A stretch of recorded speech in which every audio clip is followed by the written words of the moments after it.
L'actualité de ce vendredi 23 juin a été marquée par l'annonce du parcours de la flamme olympique. Ce sera dans un an, vous le savez, ces Jeux olympiques à Paris. 65 villes, étapes et malheureusement, on a eu la confirmation aujourd'hui.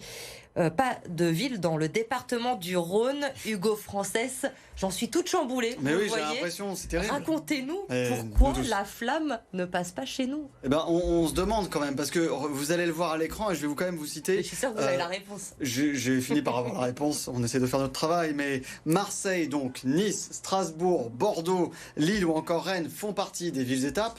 Je vous ai cité donc la quasi-totalité des grandes agglomérations françaises, à l'exception donc de Lyon et du département du Rhône. Alors du côté de la métropole, on pointe du doigt la question du coût, 180 000 € pour le ticket d'entrée. Ça, c'est sans compter le coût des festivités, 600 000 € par exemple à Bordeaux, donc ça fait un ticket à près de 800 000 €. L'autre argument évidemment avancé par la métropole, c'est l'argument écologique. Bruno Bernard parle d'une caravane de la flamme trop grande pour qu'elle soit compatible écologiquement parlant. Bon, le département du Rhône, qui est présidé par Christophe Guillotot, vous le savez, le Républicain, a refusé également le passage, puisque la somme demandée équivaut à l'ensemble des subventions allouées aux clubs sportifs sur l'année. Alors évidemment, ça n'a pas manqué de faire réagir.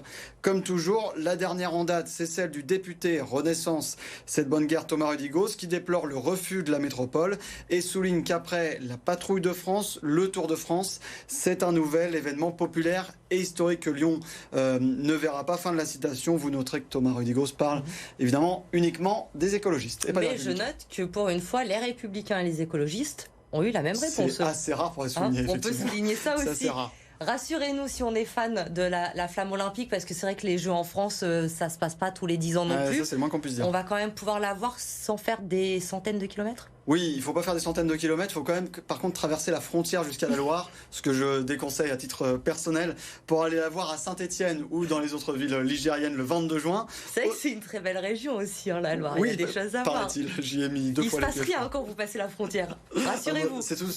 On m'a toujours dit ça. C'est une histoire qu'on raconte aux enfants. Légende urbaine. Non, moi je vous propose plutôt une autre agglomération à 1 heure, Valence.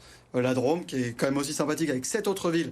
Ça, c'est le 20 juin. Et puis encore mieux, c'est un peu plus loin, mais c'est Chamonix, donc pour le centenaire des Jeux d'hiver. Et surtout, le tour du lac d'Annecy avec la flamme, le 23 juin. Ça peut être sympa. Ouais, ça va être sympa. Vous allez vous entraîner. En plus, vous allez tourner aussi autour du lac. J'irai avec Édouard Jet, qui connaît bien les lieux. Voilà. Et Pauline Tugent aussi, qui est en régie. Pauline. Je pense que vous allez faire un super trio tous les trois. L'an dernier, on vous donne rendez-vous. Soyez bien sur BFM Lyon le 23 juin 2024. Événement avec Hugo Frances autour du lac. Merci beaucoup. En tout cas, on y voit plus clair grâce à vous ce soir.